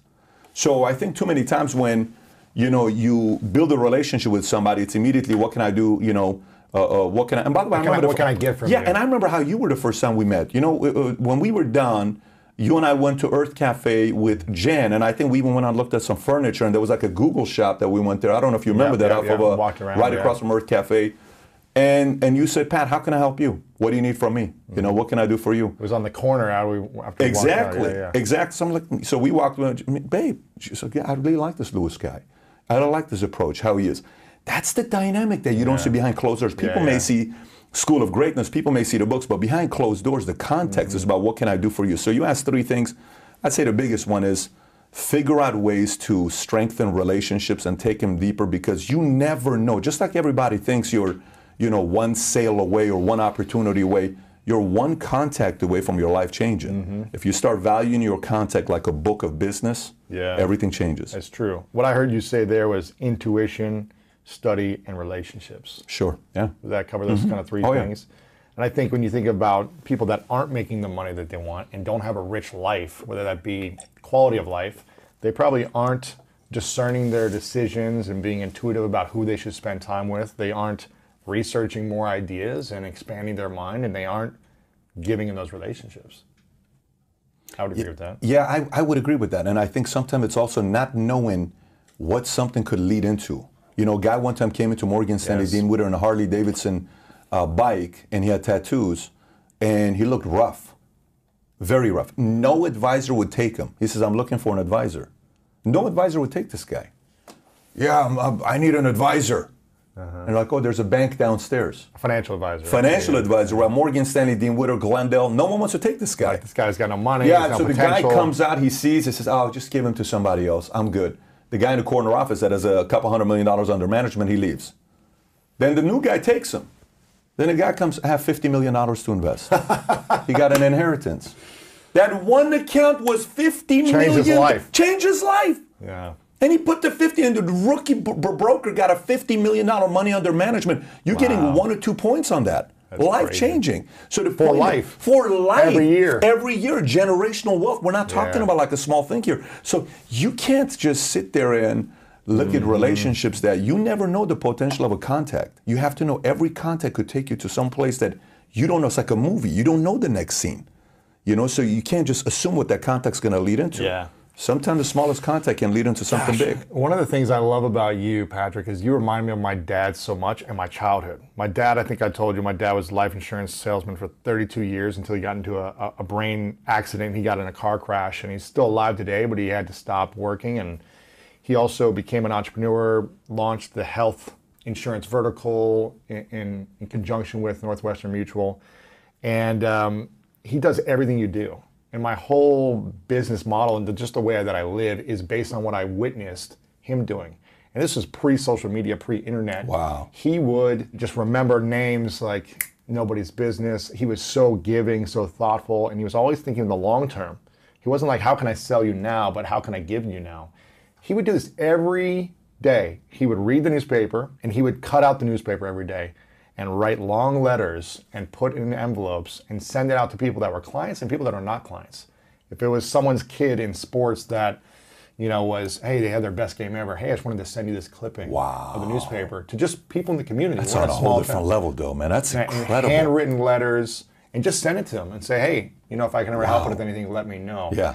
And it was that kind of old school mentality, but he would always just show up for people, just take meetings to take them, and wasn't always trying to sell, but just trying to serve. And that's really kind of how I built my business early on. Was when I had nothing at all, I was just like, what can I learn from someone, and how can I ask them what they need, and then deliver on that need as fast as possible, and not ask for anything in return. And I think that's one of the reasons why I've been able to grow, is because of the relationship building. You know, Ben, our producer, I met him 9 years ago when he was a student at Columbia Journalism School, getting your master's, right? And he was working on a documentary about handball. I was in handball at that time in New York City and really liked the way he made the documentary and followed his journey over the last 9 years, stayed in touch every year. We needed a head producer to really build our content. And I reached out to him, and the timing right, the sequencing was right, and we had the relationship where it made sense, at least for now. Maybe he leaves at some point, but it's been great so far in the last 4 months. And I think you never know where the relationship will go. Even if it didn't work out, it's still worth building relationships. No question. Yeah. Even if we never work together. Because you just never know who that person might introduce you to, who might say your name behind closed doors, where it unlocks some opportunity. You never know. So you remind me a lot of my dad. in Well, that that's a fact. big compliment, yeah. man. I appreciate that. Thank you. And I think if more people came from that place of how can I just care about people and help them solve their problems, you're going to gain a lot back in return long term, whether it's with that person or not. And you talk about money a lot on your show. And you have an amazing video about your top, I think it's your top 20 rules on money. I'm curious, since we're going into the rich-poor conversation, what would you say are the top 3 to 5 rules on money, if you could boil it down to 3 to 5? It's a game. The number one rule is it's a game. You're playing a game. It's that simple. You know, if you look at it as a game, just like anything, you can get better at it, right? Like whatever game you play. If you play Uno, if you play Monopoly, if you play Clue, if you play Fortnite. Jenga, if you play Fortnite, if anything you play, you know, you're gonna get good. I remember in my time, I was playing Fester's Quest. I played Zelda. I used to play Final Fantasy 1, and I would play obviously Street Fighter or Mortal Kombat. But it was also what was the Mario Kart. Is it Yep, Super Mario yeah. Kart? And you know how you would do the 3 jumps yeah. and then bam, it's going fast. And I would beat this time, 32 seconds. I was so proud of it, but I played it 50,000 times, right? So the Right. game with money, it's exactly what it is. Once you learn how to play the game with money, then it has to do with timing, then it has to do with different kind of things. Like, you know, a year ago, I get a call from a guy who needs cash. It's okay. So He needs an investment. he has something he has to sell immediately to get cash in return, okay? Because he needs the money right away. So I said, okay, so what are you selling? He says, it's the 2 greatest Wayne Gretzky cards. I said, okay. Signed or unsigned? No, this is a PSA 10 1979 OPG Topps. Signature? No signed, but it's the Holy Grail. So Wow. the OPG one sold in 2016 for $453,000. Okay. Wow. And just 5 years prior to that, it sold for $92,000. So from $92,000 to $451 in 2016, and he calls me. And a top sold in 2016 for $205,000. So 2 cards combined sold in 2016 for 600 and, you know. He has them both. He has them both, and he wants to sell it to me. And I said, okay, what do you want to sell it for? He's like 600,000. Yeah, he says, of course he wants to. I said, I'm not going to pay you that. I mean, you know, he wants 650. I said, I'm not going to pay you that, but we talked about it. And eventually he gave me a number, right? And it was still a number. I had to still cough up, you know, $500,000 check to the guy. But we met at the PSA headquarters. Classy guy, total gentleman. We sat down. Transaction happened. The CEO of PSA came, showed us the poster on the PSA headquarters. I think it's in Newport. Of the card is on the wall. It's the most expensive hockey card in the world, right? Okay, no problem. So And you're a hockey fan? I'm not a hockey fan. I'm an investment guy with hockey. But I've interviewed Wayne Gretzky 6 years ago. Wow. So I like greatness. I like anybody Yes. that just goes and crushes it with their game, right? So I buy this card. So I buy the card. I don't think much of it. One card, not 2. 2 cards. It's both of them. I bought both of them, yeah. Wow. So the other guy who owns the card wouldn't sell his card for $1 million if you paid it to him. So here's what I do know. 2 guys own the card. Me and the other guy. There's only 2 of us. Okay. You paid $1 million, he won't sell it to you. So that means there's only one in the market, because it's me, because I'm willing to sell it. Yeah, right? yeah. So it's on eBay right now. If you go on eBay right now, you type in Wayne Gretzky OPG, it's on market right now for $1 million, right? Wow. What the one of them is on the market for $1 million, the other one's on the market for $400,000. So you asked me for a rule of money, I had cash. If I don't have cash like that, I can't double my money that quickly. So we just talked about 3 of them. Money's a game. You need cash because opportunity is going to come up, and it's a doubles game. So if I put doubles game. It's a doubles game. Everything about money is a doubles game. What's that mean? A doubles game to me is I pay you $1,000. Can we double it in 6 months? No. How long? In 12 months? Okay, no problem. I'll do a double in a year. Here's $1,000. I get a double back, right? So if you take 1,000 and you double it every year, what happens? 1,000 goes into 2, 4, 8, 16, 32, 64, 256, 5, 12, $1 million. $1,000 is 9 doubles away from $1 million. Wow. Now you take $1 million and see what happens if we double it 9 times. 1 million goes into 2 million, 4 million, 8 million, 16 million, 32, 64, 128, 256, 5, 12, $1 billion. $1 million is 10 doubles away from $1 billion. But how do you find the doubles? Well, that's the game. That's the part of the game. That's what I'm trying to tell you. So the doubles now becomes investment opportunities. You know, what you buy into. Do you start a company where it has a high value, you know, you can really scale it and finding something that can scale? Do you invest into things that are going to give you 6, 8, 10%, or are you going to go play ball and take the risk? That's the game that you're going to start learning that, you know, part of my money is going to be hedged and I'm going to buy some gold because I'm not going to become a billionaire off gold, but I'm buying it because gold is money and something happens to the economy, I'm protected with the gold. But you know what? I'm going to put some of this money in mutual funds because I know long term I'm going to make 8 to 12% on this. I'm fine with that. I might do a real estate deal because long term I may do some money, although right now commercial real estate may be an interesting dynamic because I think Zoom crushed commercial real estate. The commercial real estate model it's been crushed. Yeah. And by the way, it may never come back the same way ever again. Commercial Maybe real estate. 20 years from now or something. Who Oh, knows? I don't even think. I think it's gone. Really? And here's what I mean. Look, we have this space, right? Okay, you got this space. Did you get it in the last 4 months? How long have you I had got it it? before COVID. Okay, yeah. so 6 months before. Yeah. But if you get this today, right now, office space in Dallas, office space nationwide, companies are looking at their business models and they're just saying, why do I need 100,000 square feet of office space? Why do I need it? But if you go out there and you look at the numbers, you're like, okay, I don't know if I'm going to do commercial real estate. You know, but if I find if I team up with a investment banker, if I team up with a guy that's managing money and I go with a VC team, and this is a guy that's, you know, flipping opportunities fairly quickly, and I dump $1 million with him, and within 5 years he turns $1 million into 5 million. That's 5x in 5 years. That may not be a bad idea. So you got to find those, and they're out there, by the way. You have to. They're out there. So Ray Dalio plays a game of doubles. Warren Buffett's a doubles game. All these guys are doubles game. And a lot of investing in businesses. Yes, I'm a business guy. I'm not a real estate guy. There are people that are, and by the way, that doesn't mean real estate doesn't work. I mean, it wouldn't make any sense for me to say there's real estate billionaires everywhere. Our president is a real estate billionaire. So for me to knock real estate would have no value to it. But for me, I'm more about, I have an idea. What are you guys doing? Me and Tiffany are thinking about starting a marketing company. Okay, how can this thing scale? Well, let me tell you what we got. We got 3 packages. Boom, boom, boom. Who's going to be target audience? We're going to be targeting people in this world. Okay, interesting. How much are they going to pay? We foresee us doing $6 million a year in revenue within 24 months. What have you done to be able to earn this? I'm a Columbia guy. I'm a this. I'm a this. How much money do you need? I need $2 million. I can't give you $2 million. Can I come in for $100,000? I put $100,000. The next thing, this thing sells for $200 million. That $100,000 all of a sudden became $2.2 million. That's a victory. So those opportunities are out there. You just got to focus. And then the last one I would tell you with the money. So we talked about what? We talked about game. Money's a game. You need cash. It's a doubles game. Doubles game. Yep. And I'll tell you one more would be, you have to be maniacal about being patient. I mean, you have to be patiently aggressive. You know, patiently aggressive. It's so tough to do. Because you want your money to double now. Exactly. It might take 10 years. Yeah, but if you are willing to do the 10 years, it may double 40 times. It may double 30 times. You know, like when Bezos said, just hang tight. I'm not going to give you dividends. Just trust me on this. Trust me on this, right? And at the beginning, if you've heard the story where he goes and raises $2 million from, he gets $50,000 from 40 people. That's what, $2 million. And he gives them 20%. Wow. 20%. He gives up 20% of that $2 million. He gives them 20% just for $2 million. You know what that 20% is worth today?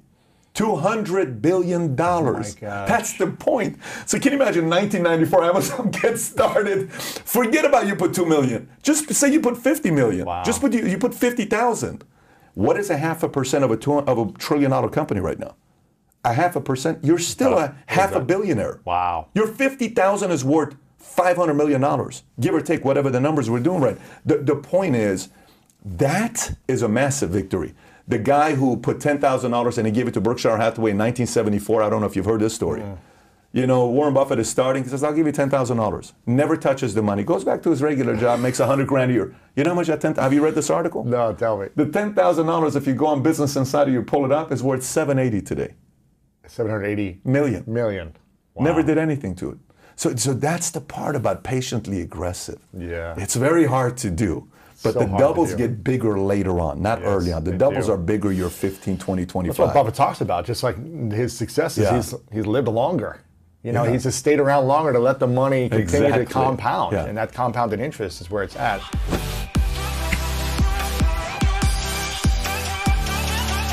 How important is the thoughts that you say in your mind quietly every day and the words you speak out loud every day?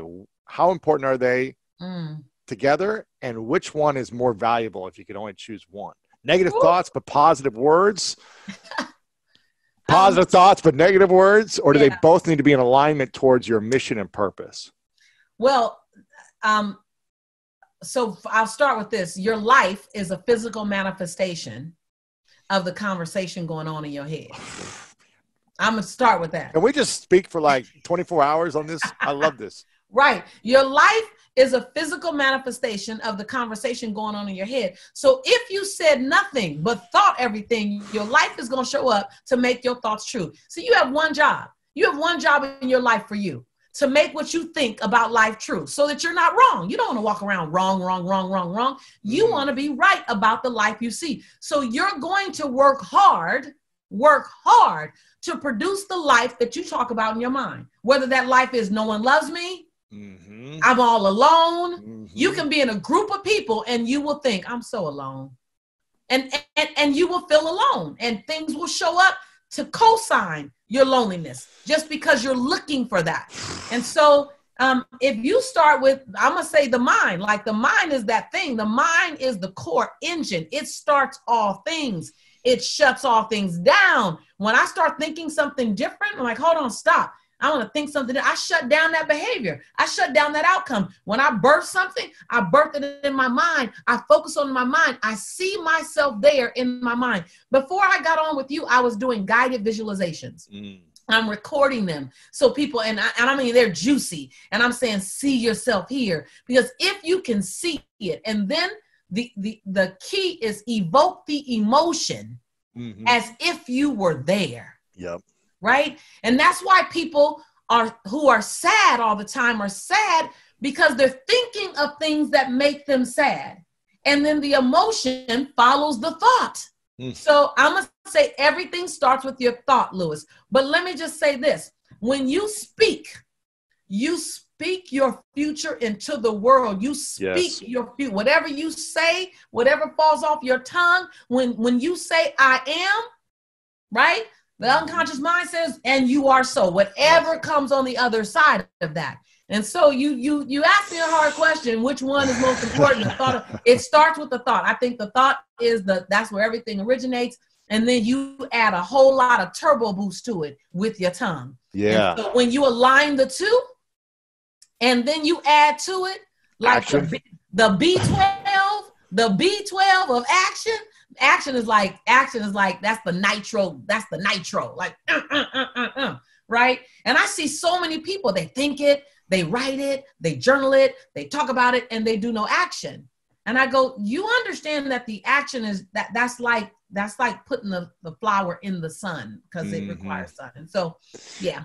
Yeah, this is a beautiful explanation. And I had a Navy SEAL on, I don't know, 6-7 months ago. His name's Chad. And he talked about, as a SEAL, he used the tongue as a rudder in a boat. He said, what you speak is going to lead you down, the ocean or the river or wherever on the boat you're on. And so he never says anything negative out loud, because it's so powerful. In the Navy SEALs, he talked about how powerful it is. No matter how much pain they're experiencing in Hell Week and all this stuff they're dealing with, they never allow the tongue to speak something negative. Otherwise, they'll ultimately quit and give up. Right. It's too painful to deal with what they deal with. Right. To then say, I'm hurting, I'm tired, yeah, I can't do it. Right. Don't speak that. Don't speak that into the universe. You just, because whatever you speak feels like it expands. Of course. Right. Energy grows where energy goes. It expands. So speak life. Speak possibility. There is not one dark situation that doesn't have a glimmer of light. It doesn't mean it's going to be convenient to see. That's true. And most of us are looking for convenient light. Yes. Oh man, I want to speak for like 5 more hours with you, but I want to try to finish with a few final questions here. Yes. Even though I don't want to finish this, we'll have to come you back on. Yeah, we'll bring you back on. Let's do this again. I promise it won't be as challenging to get me in the future. I promise, my friend. I want to talk about for a moment purpose, because I feel like right now we're seeing a lot of people with scattered purposes, especially with everything that's happening in the world over the last 3 months, 6 months. I'm seeing so many big influencers go through divorce who are publicly had great relationships. I'm seeing people's businesses go under because of they were in the events business or whatever, and they weren't able to adapt and shift. I'm seeing people scattered with their purpose and unclear. Right. How can people, let's speak to this, because I think it's 2 different questions. One is how to truly figure out what your purpose is, because I think it's seasonal. What your purpose was when you were 10 is different now. I agree. It's seasonal, so it's hard for, it's a very broad question, and I don't want to set you up with that because I think it's unfair when people ask you that for me. But if you think, I know what my purpose is, like I know I'm meant to go do this thing. I think I'm supposed to go after this. I feel like maybe I should try this thing, but I'm afraid. How would you coach someone who knows what they're supposed to do, or at least they think they do until they figure it out and it's not it or it is it?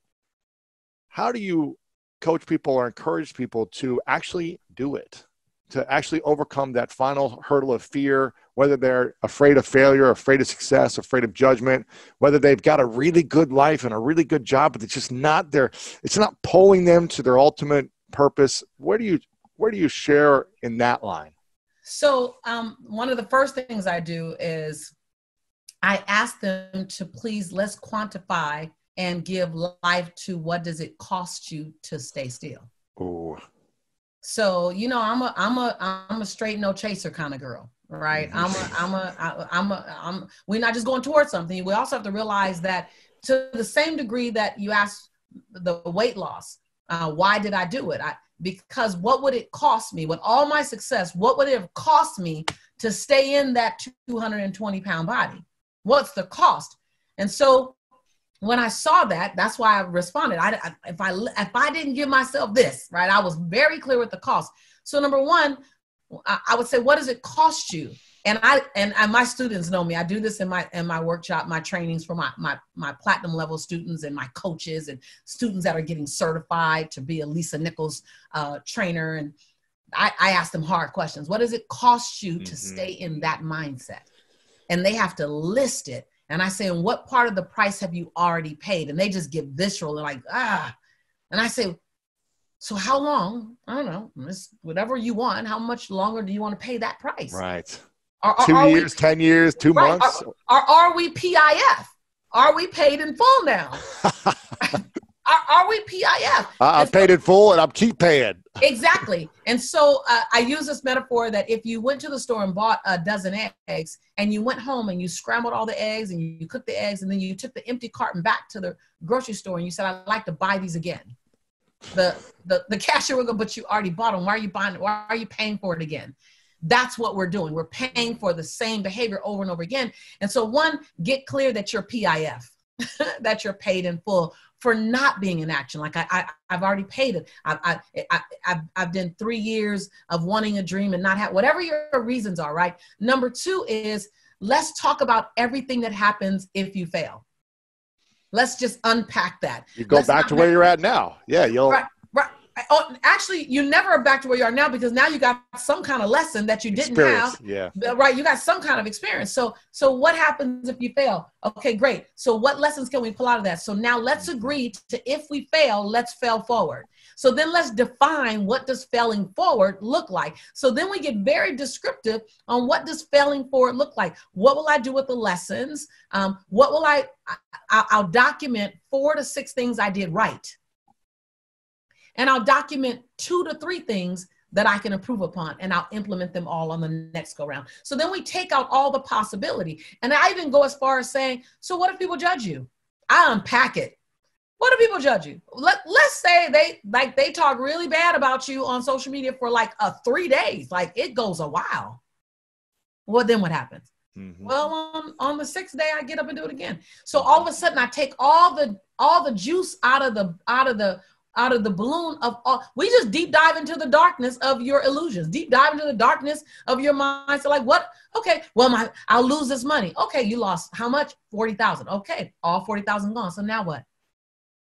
I don't know. Okay, well, let's figure out a plan, because you already lost the money. We lost the money. Let's now I can start saving again, or I can do whatever. Okay, great. So then all these big possibilities are now just situations. Mm-hmm. Then I go to, so what can we do to eliminate the possibility of that occurring? So now we go into strategy. So I'm real big on strategy. I'm real big on milestones. I believe that you should not set a macro goal without setting several micro goals. So I live in micro goals. Like my number that I want to generate this year, I don't ever look at that after November of the year prior. After November 2019, I don't really look at it. I look at every monthly goal, because that's my milestone. I know that goal, and I know that goal is tied into my annual goal. Mm-hmm. So I don't have to worry about it. So I'm seeing if I'm on track, because I can handle that. That's palatable, right? So then a lot of times entrepreneurs set like big, bodacious goal, and you have a release of endorphins when you first set it, but then it goes away because you don't even know how you're going to get there. Yeah. And so I'm real big on just on my campus, I'm real big on 3 things: a strategy, right? Milestones and accountability. Yeah. By when dates, by when, by who, right? And so make it doable, make it so you can see it, set it up in 90 days. And so I think that purpose comes with a plan. Ooh. And oftentimes we leave purpose so big and so ambiguous that it feels difficult to touch. And so if you're supposed to inspire millions, okay, great. So for August, how many are you going to touch toward that million? We're going to get to millions. We're going to get to millions. But are we touching 5,000? Are we touching 50,000? Mm-hmm. And then by November, did you grow your social media platform by 3% or by 30%? Like, let's something trackable and measurable so that you can see that purpose being fulfilled, so you can trust your picker. So many of us haven't had enough indicators, haven't had enough evidence that we've done it the way we thought we would do it or better, that now you're starting to pull back on trusting your picker. Well, you need evidence. If the court of law sends a man to prison because of evidence or lets a woman walk because of lack of evidence, then why not use evidence in your life that you're ready for such a time as this? But you have to set it up in such a way where you can see the trackable evidence.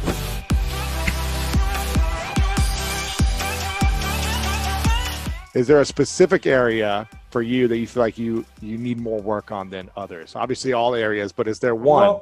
Well, there's all of them, because my company's nowhere near where I want it. I picked up a pen way back in 1973. I was living in Glenview, Illinois. I had just left the Nightingale Conant Corporation. I worked with Earl Nightingale and Lloyd Conant for 5 years. And I sat down and I said, I'm going to build a company that operates all over the world. I had absolutely no idea how I was going to do that. But I knew if I could think it, I could do it. Because that's what all the great leaders have agreed on. They've disagreed in virtually everything else. We operate today, the Proctor Gallagher Institute operates in 88 different countries. Wow. We have consultants that teach our material, that represent us in 88 different countries. When we stream a program, we go into around 115 countries. Now, if you'd asked me, how are you going to do that when I started? No idea. But I did know this. If you set a goal and you know how to do it, the goal probably isn't any good. Ooh. It probably isn't any good. Wow. Because if you know how to do it, you're going to go sideways. It's a repeat performance. Wow. You got to go after something you have absolutely no idea how you're going to do it. Mm-hmm. Now, I've had the good fortune of working with Edmund Hillary. He was a beekeeper from Auckland, New Zealand. He was the first man to climb Mount Everest. He went there in 51 and he failed. He went back in 52 and he failed. But in 1953, he and Tenzing Norgay stood on top of the mountain. But he couldn't tell you till after he got there how he was going to do it. And nobody could tell him because nobody had ever done it. Wow. So the trick, pick a goal that you really want, but you have no idea how to do it. Mm-hmm. Now, there's got to be a big learning curve there, and I'm still learning. Wow, that's inspiring. I love that. And hopefully you can find mentors who have done it, that can guide you, and you pick the right ones. Right here, this author. These books behind me here. I've got, let's see here. He's going on the hunt. I like it. No. Here's one here. This is an original my son gave me as a gift. The Edinburgh Lectures on Mental Science. It is a heavy one. Here's another one. The Dory Lectures on Mental Science. These are written by a Thomas Troward. They were written back around 1910, 1912. Wow. They are incredible. And they are my mentors today. Wow. He is my mentor. If you could only recommend 5 books that the world, no other books would ever exist except these 5 books for people to read for the rest of eternity, and there would be no other books, hypothetical question, what 5 books would you recommend for people? Think and Grow Rich. As a Man Thinketh by James Allen. I'd recommend my own book, You Were Born Rich. Everybody's born rich. Most people are a little short of money, that's all. Well, they should get into this. the Edinburgh Lectures on Mental Science. And then I'm going to give you one that's a long ways away from that, U Square by Price Pritchett. Huh. Okay. It's a little tiny book. Price Pritchett is a consultant over in Dallas. He's written a little book, U Square. It's on quantum physics, quantum leaps. It's one of the best books I've ever read. Wow. These books are incredible. And it's funny, Troward taught me, he said, if you come to a point where you can't learn anything from somebody, you go inside. He said, go to the fun Ceterigo, go to the fountain and source, go inside. Now, I mean this in all humility. I've been studying this longer than anybody I know. Yeah. There's probably people study it longer than me, but I've been studying it for 59 years, and I study it every day. I don't know anybody that teaches what we teach like we teach it. I've had absolutely incredible teachers. So I don't go run around looking for teachers. I've got Troward. What he's written is so rich in truth. He's probably one of the greatest authors of the last 500 years. Wow. But the trick, though, Lewis, is you got to keep studying. Mm-hmm. And you only will keep studying if you're going after something you have no idea how to get there. But you know you can get there. The way there will be shown as you go after it. Step by step, it will come to you. Why isn't it shown to us before we start going after it? Why does it take us? You wouldn't understand it. Oh. You wouldn't understand it. See, the purpose of a goal is not to get. It's not to reach the goal. It's the awareness that you develop as you go after it.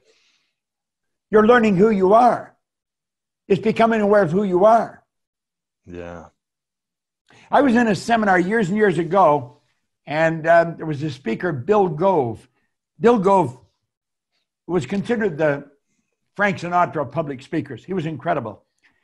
He had a handheld mic, and he's looking at the audience, and he said, if I want to be free, I've got to be me. Not the me I think you think I should be. Not the me I think my kids think I should be. Not the me I think my wife thinks I should be. If I want to be free, I've got to be me. He said, I better know who me is. Wow. Now, I had a lot of this information at that time. This was years ago. But I was shy. And I wanted to teach it. I was afraid to stand up and ask a question in front of an audience. And so I made up my mind, I was not only going to learn to speak like him, I was going to get him to teach me. Now, he became a mentor of mine. And I realized then, if I take the areas where I'm a little 6 bits short, I'm just not really very good. And I didn't go to school, so there's a lot of areas. I'm going to get the very best, and I'm going to do exactly what they tell me. Mm-hmm. And that's what I did when the man who gave me this book. He said, do exactly what I'm telling you. I did exactly what he said. 15 years or so ago, well, first of all, he became my mentor and very good friend right up until he passed away. Our company was having financial problems all the time. And I could earn all kinds of money, but I don't know how to manage it. Didn't know how to run a company. I mean, I wasn't designed for that. And I didn't want to learn it. I didn't even like the subject. But what you need, you will attract. And we had a lady come to seminar, was a securities attorney. She fell in love with what we were doing. She was a full partner in a company. And over a period of time, she became our business partner. She owns half the company. But she runs the company. She's the president, chief executive of the company. I mentioned to her last time, you should get her on for an interview sometime because she is a fascinating person. But she does a phenomenal job here. Yeah. Well, so I have found in the areas that I'm not really good at, I get the very best. And I work with them. I don't try and learn what they're teaching. I get them to do that. I get somebody else to do something else. because it's going to take me to where I want to go. I have a young guy here that runs our studio. He's the director of the studio. He's absolutely brilliant. He set a goal when he was 13 to work with me. I remember this. He was living in Manchester in England, and he watched The Secret, and he saw me. He said, I'm going to work with him. 13 years later, he's here in the studio, and he runs this place. I love that. He's incredible. He can record and send it from anywhere in the world. He can come in here and do everything. And I found that's one of the secrets of getting to where you want to go. You need help. You got to have help. You got to have a lot of help. You're saying we can't just do it all on our own, Bob? Never going to do it on your own. You won't go very far if you're doing it alone. I'm curious. I feel like you've got, again, decades of wisdom and knowledge from history that you lived through and experienced personally firsthand. You said you grew up during the Second World War. What was the lesson you learned in the Second World War at that time that people should know about today during this time? Two different crises. Well, it's only in retrospect that I learned these things, because we go back, and I have to go back, and everything was rationed. So people were getting accustomed to live on lack and limitation. And it was part of the programming. And in looking back, the great lesson is, don't let what's going on program you. In fact, it's a good point to bring out right now because of this pandemic that's going on. We must not let this program us. This does not have to define us, doesn't have to dictate where we're going to go. It's got nothing to do with our destiny. As a kid, everything was rationed. I remember chewing gum was rationed. In fact, there's a good story. I'm going to take the time to tell you about it. We would go to the store. Our father was in Europe fighting, and we would send care packages every now and then. They would mail them, and they would get through, and we'd have pictures, of the family and all the stuff. And we'd put a package of gum in sometimes. We would be at the store, and if they put a package of gum out, it would just be one little box. It would be gone like that. Wow. Because you couldn't buy gum during the war. Wrigley's did not make gum during the war. They couldn't. And one of us would hold the gum while the other one home, see if there was enough money to buy it. Yeah. Because there might not have been enough money, we'd have to put it back. During the Second World War, Wrigley's could not make gum. The basic ingredient, apparently, for making gum comes from the Philippine Islands. The Japanese, who were in charge of the Philippine Islands, they had occupied the Philippine Islands, you couldn't get in to get the gum. Wrigley seemed to know that the war would be over, they'd be able to get the stuff, we'd win the war, and he'd get the stuff to build the gum. He never stopped advertising, buy Wrigley Spearmint Gum, all during the Second World War, even though they couldn't make it. A great lesson in there about advertising. People wouldn't believe, that lived through the Second World War, wouldn't believe that they couldn't make gum then. Because he just kept enough, and he'd leak a little bit out every now and then to different places. Wow. Great lesson in advertising there. Wow. It's kind of like... but I think the greatest lesson that I've learned, or is looking back, my mother, God bless her, she was a special woman. She did not let that control her. And I think any really good qualities I've got for growing and building came from her. She raised 3 of us on her own, and God only knows how she did it. She was like a magician because she sure didn't have any help. But she did it. And she instilled us that if you want it, you can get it.